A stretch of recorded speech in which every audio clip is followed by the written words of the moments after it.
You know what's a good movie? Arthur Christmas. Seriously, this is such an instant classic, but I feel like I never hear people mention it. Apparently this thing totally flopped at the box office too, which is just so bizarre to me. It's creative, smart, and literally so funny. Like, I've watched this movie every year since 2013, and I still laugh at it.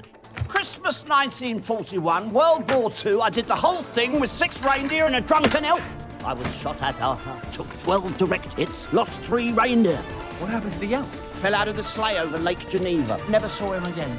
If you're looking for a new Christmas movie to watch this season, I'm begging you to give this one a chance.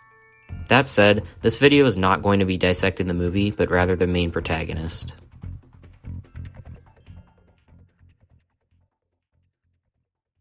Hi! Wow! Middle of summer. I know what you're thinking about. Christmas! I know, I can't wait either. Here, come on. I've got something really amazing to show you. Arthur Claus is the youngest son of Malcolm Claus, the most recent in a long line of Santas. One Christmas Eve, a mistaken operation causes a present to not be delivered. Despite the odds, he goes on a mission to deliver it before Christmas morning. Arthur's favorite thing is Christmas. Despite not being very close to the operation himself, he is by far the Claus most invested in it. Not just in terms of making it run smoothly, but in the aesthetic, history, and spirit. Compare his office to the rest of the North Pole. The environments his family and the elves inhabit are clinical looking, figuratively and literally icy, with small flares of Christmas decorations to remind you that yes, this is a holiday movie, and this is where Santa lives. Arthur's office is decked out in lights and decorations to the point of being cramped. He surrounds himself with every kind of knick-knack imaginable. He thinks his dad is the coolest person ever just because he's Santa. Because of his special interest, Arthur has amassed an insanely large knowledge of Christmas. Crackers. Sing Silent Night backwards. Oh, no, that. Knalis again, you lot again, Lassim lag, Lassie the gerb. Whenever Grand Santa goes on a rant about Christmas in the good old days, Arthur is the only one who shows an active interest. Where most people see an inefficient relic, Arthur sees the original Santa sleigh as an important piece of history. Even if it'll likely never be of use to him, Arthur wants to know as much about the past, present, and future of Christmas as possible. Despite being decently extroverted, Arthur isn't the best at reading people's intentions. A child's been missed! Do you want to wake up the whole North Pole? Good idea! A child's been missed!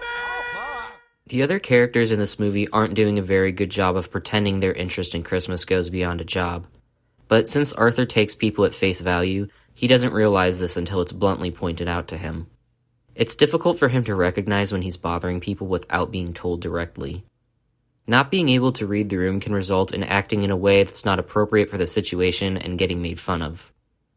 You can tell that Arthur is trying to be part of the group, but most of his attempts just make him feel like more of an outsider. Poland. Wow, Poland! Do you know what they call that here? Święty Mikołaj. From my perspective, Arthur's most defining character trait is his hyper-empathy. He always takes a mediator position in any kind of conflict. No, I'm Santa. It's ridiculous. You just took a piece out of my hand. Well, I am actually Santa, so I rather think I should have it. Well, yes, you're the non-executive figurehead. Exactly. The figurehead. It means a fatty with a beard who fits the suit. The other pieces are good too, or I can make extra Santas for everyone. It's incredibly important to him that everyone is happy and gets what they want. He's the first character in the movie to recognize that his brother doesn't feel appreciated. And even though he isn't always the kindest to him, he immediately goes out of his way to comfort him. The plot of the movie is entirely driven by his unwavering desire to give Gwen a happy Christmas. Of the main cast, he's the only one without a self-serving agenda, which is why he's the best possible candidate for the next Santa Claus. I'm Santa. You hand it over. I didn't, in fact. Technically. You said I could drive. I'm Santa, you naughty boys. Here, have a bomb.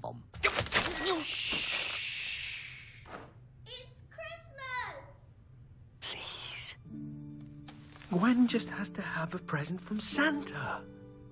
Arthur is so committed to making people happy, he gives this random-ass dog one of his slippers.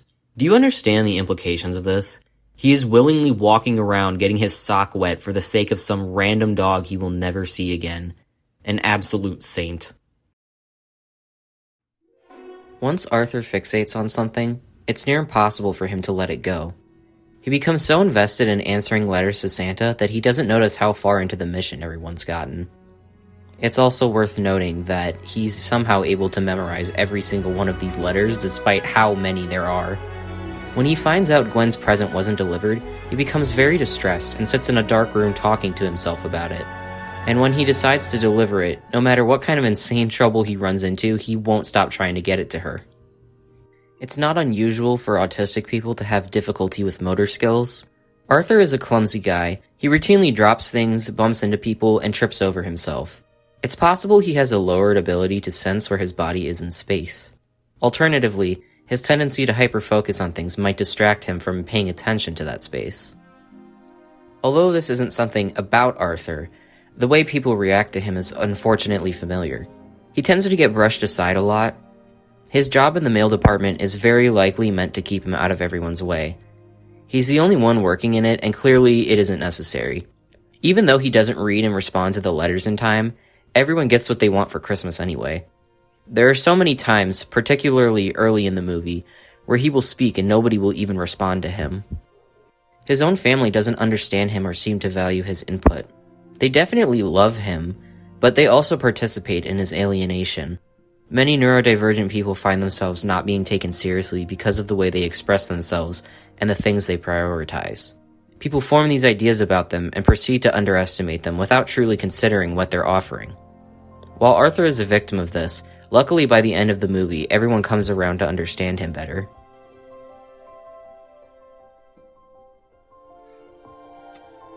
As always, this is just a headcanon. I don't believe anyone associated with the production of Arthur Christmas envisioned him being on the spectrum. But for someone like me who headcanons him this way, there's a unique inversion of tropes present. Autistic characters tend to present as control freaks, very serious, and concerned with objectivity to the point of seeming uncaring. If you've seen this movie before, that kinda sounds like Steve. And if you're familiar with the series of mine, you can probably see where this is going. I'm pretty much just fantasizing about autistic representation in movies and TV being allowed to be as diverse as real-life autistic people are. I take a lot of pleasure in the concept of an emotionally driven autistic person helping a logic-driven allistic person realize that the real spirit of Christmas is in caring for your fellow man. Regardless of perception, Arthur is such an endearing and genuine character. I really can't recommend this movie enough. Hopefully this video gave you some incentive to give it a chance, or if you've already seen it, a reason to revisit it. And also hopefully this video came out before Christmas passed, or I'm gonna feel stupid.